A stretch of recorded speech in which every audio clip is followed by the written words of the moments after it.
السلام عليكم ورحمة الله وبركاته.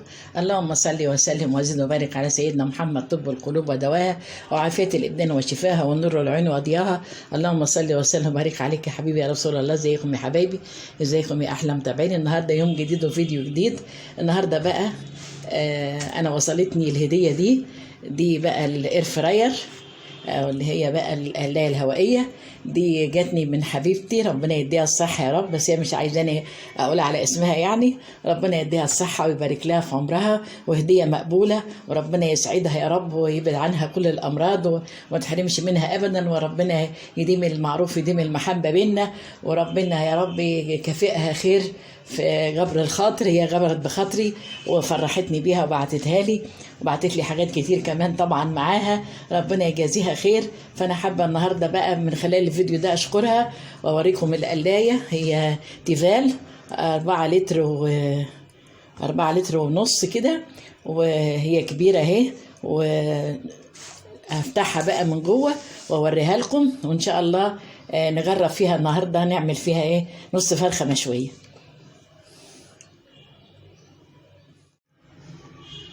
هنا بقى طلعتها من الكرتونة، وده شكلها، هي لونها اسود. نشيل بقى اللزق اللي عليها ده كله.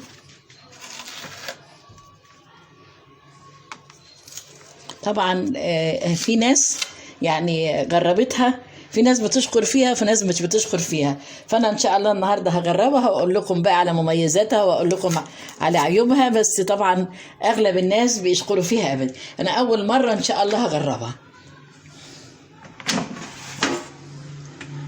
ده هي بقى ده المكان بتاع الشوي بتاعها اهو. تابعوني بقى لاخر الفيديو لما نتبل بقى الفراخ ونجربها فيها.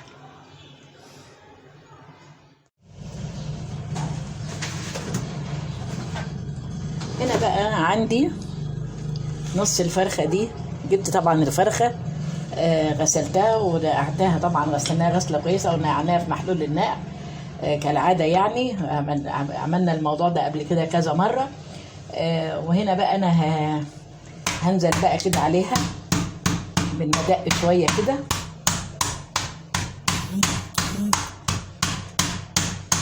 عشان أخلي الأنسجة كده تبقى ناعمة، الفرخة ما تاخدش وقت وتستوي على طول، عشان بيبقى الصدر قد فرخة وزنها 1.5 كيلو.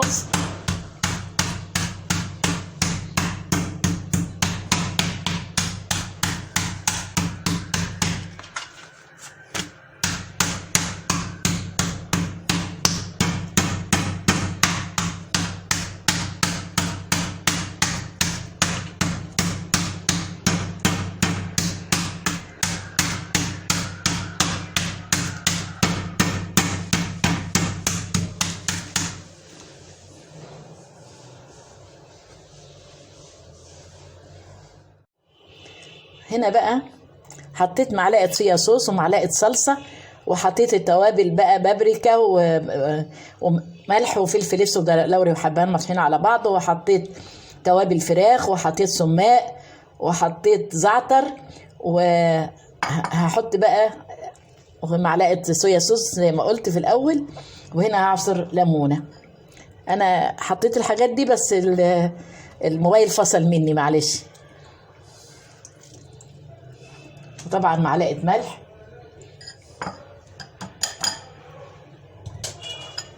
دي التتبيله. هسيبها بقى في التلاجة يعني 2 3 ساعات، حسب ما كل ما تسيبيها وتشرب من التتبيله تاخد نتيجه كويسه.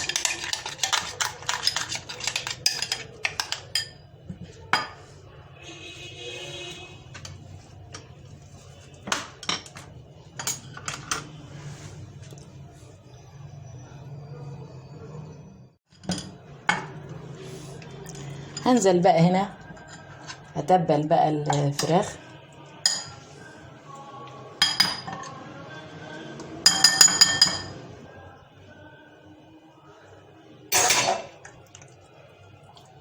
ومن تحت الجلد كده،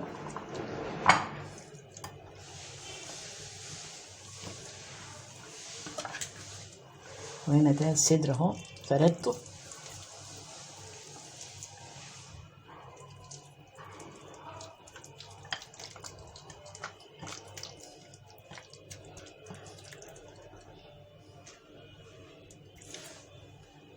هغطيها بقى واشيلها بستريتش وادخلها التلاجة كده. بقى غطيتها بالاستريتش.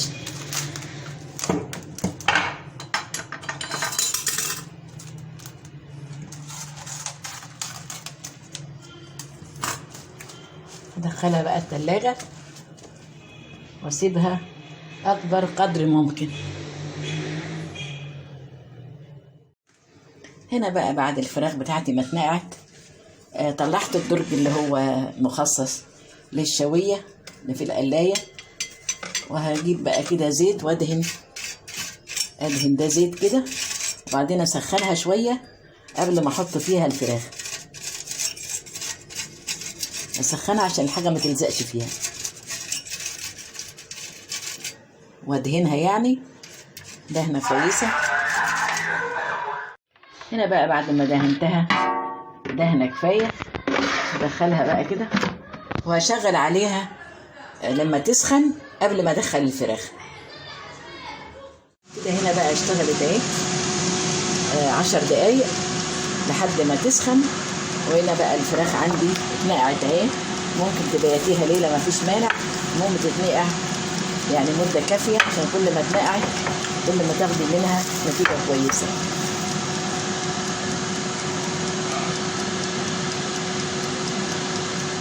هنا بقى سخنت، هنزل بقى بالفراخ احطها كده.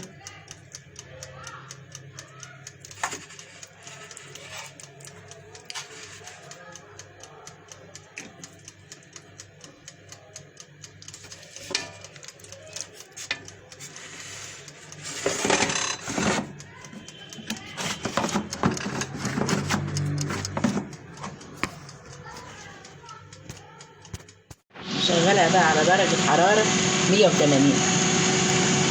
امشي بقى بالمؤشر كده لحد 180، وهديها بقى تلت ساعة شغل. هظبط بقى التايمر على تلت ساعة.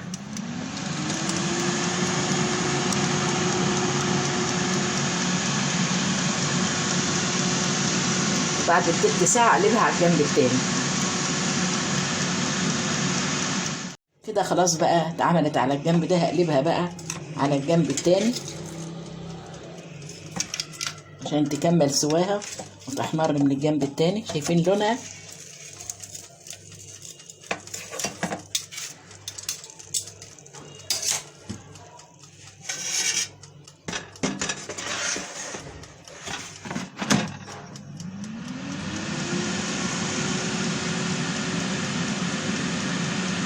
احمر بقى الجنب التاني وارجع له. الجنب التاني اهو الفراخ بقى كده ده شكلها على الجنبين.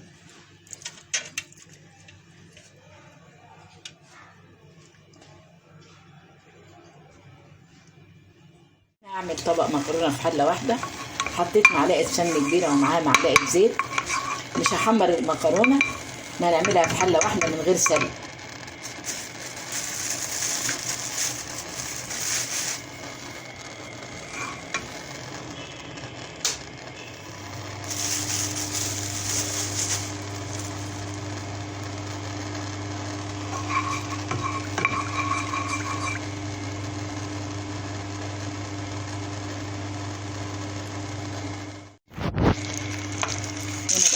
المكرونه كده كام تقليبه.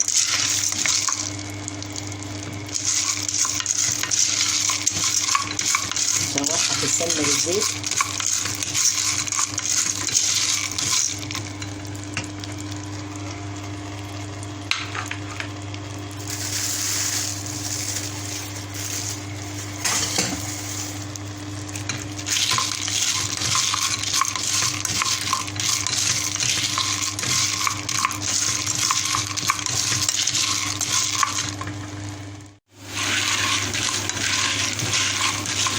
هنا بقى عندي خيار، فلفل حامي وفلفل رومي، وعندي طماطميه متقطعه، وعندي معلقتين صلصه. هنزل بقى كده على المكرونه بسخن ميه في الكاتل يا دوبك اغطي المكرونه وتغلي كام غلوه فوطي بقى عليها وتاكلي احلى مكرونه ولا سلق ولا اي حاجه.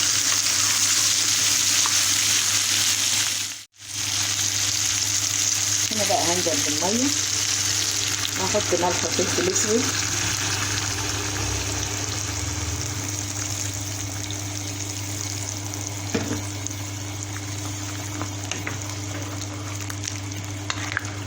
هظبط بقى ملحها هحط فلفل اسود وهحط بابريكا.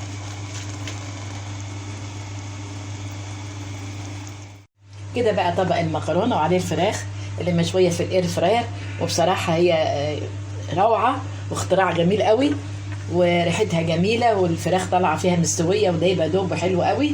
اتمنى بقى ان انتم لو عندكم مقدره تجربوها واللي يجيبها ما يندمش ابدا. وبشكر حبيبتي وبكرر شكري ليها وبقول لها ربنا يديمك نعمه عليا، ربنا يبعد عني كل الامراض.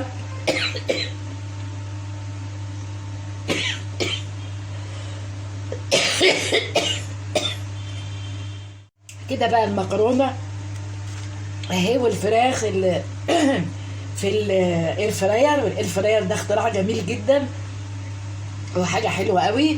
اللي عنده مقدره يجيبها، اتمنى ان انتوا تجربوها وسهله وبسيطه وما بتاخدش وقت، والفراخ ريحتها في منتهى الروعه والجمال واخده ريحه الشوي. وكده بقى الفيديو بتاعنا النهارده انتهى، وبكرر شكري لحبيبتي اللي جابت لي الاير فراير ولايك وشير بقى للفيديو، اللي ما اشتركش في القناه يشترك. والسلام عليكم ورحمه الله وبركاته.